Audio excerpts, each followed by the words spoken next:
আসসালামু আলাইকুম বন্ধুরা, সবাই কেমন আছেন? তো আমার এখন ডিউটি। আমি এখন আমার দোকানে যাচ্ছি। সব আমার মাল টাল রেডি হয়ে গেছে। এখন রোজার মাসের জন্য আমি একটু সকালে দোকান খুলি, যেহেতু 5টা 5:30টার আগে আগে সব আমাকে ভেজে কমপ্লিট করতে হবে।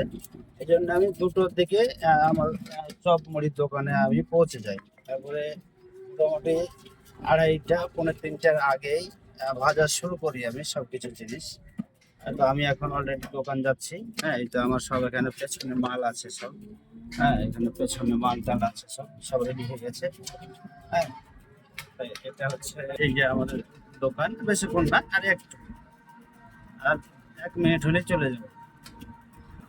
এই পর্যন্ত সবাই ভালো থাকবেন, সুস্থ থাকবেন। এবং আমার দোকান হচ্ছে রামবাগ যুব ক্লাবের সামনে, আব্দুল চপ মুড়ির দোকান। সবার দাওয়াত রইলো। হ্যাঁ, খেতে আসবেন সবাই।